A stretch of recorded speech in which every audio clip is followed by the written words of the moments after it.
கிட்டம்பட்டி விவசாய ஆஃபீஸ்லேருந்து போன தடவை இணக்க வச்சு பொறின்னு ஒரு டப்பா கொடுத்தோம்ல, புடலைக்கு வந்து பூச்சியெல்லாம் பிடிக்க, குழவியெல்லாம் பிடிக்கிறதுக்கு. அந்த டப்பா வச்சதுனால உங்களுக்கு மருந்தடிக்கிற செலவெல்லாம் எப்படி இருந்துச்சு? டப்பாவில் எப்படி குழவியெல்லாம் விழுந்துச்சா என்ன? உங்கள் இதை சொல்லுங்கக்கா.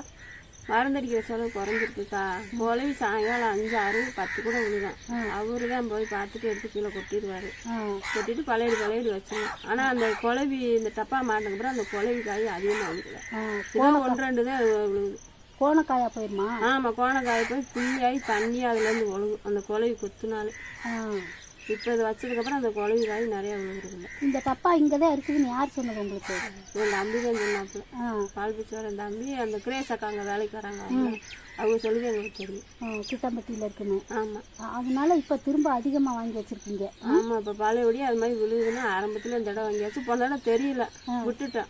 2 தடவை காய் எடுத்துட்டேன், விட்டுட்டுதே. இப்போ அப்புறம் டப்பா வாங்கினது இந்த தடவை முன்னாடி ஆரம்பத்துலேயே வாங்கிட்டேன். நிறைய காய் வேஸ்ட் ஆயிடுச்சு மாட்டுக்கு. அப்புறம் இங்கிட்ட வந்து தூக்கி போட்டதுனால இந்த தடவை முன்னாடியே வாங்கிட்டேன் டப்பா. இப்போ அந்த குழவி கட்டினதுனால பரவாயில்ல உங்களுக்கு? பரவாயில்ல, மருந்தடிக்கிற செலவும் குறைஞ்சிருக்கு. கொஞ்சம் குறைஞ்சிருக்குது. இப்போ அதே போல் இந்த பறக்கிற பூச்சியெல்லாம் நிறையா இருக்குல்லக்கா, அதுக்கு மஞ்சள் அட்டைன்னு சொல்லிட்டு ஒன்று இருக்கு. அதை வாங்கி அங்கே கட்டிட்டீங்கன்னா ஒரு ஏக்கருக்கு 10 இடத்துல கட்டினா கூட போதும். இந்த பறக்கிற பூச்சியெல்லாம் அதில் ஒட்டிக்கணும். உங்களுக்கு மருந்தடிக்கிற செலவு ரொம்ப கம்மியாகும். சரி, அதை வந்து ஆஃபீஸில் வாங்கிட்டு வச்சு அதை வந்து இல்லைன்னா நாங்கள் யாருனாலும் வந்து வாங்கிட்டு வரோம். சரிங்கக்கா, நன்றி.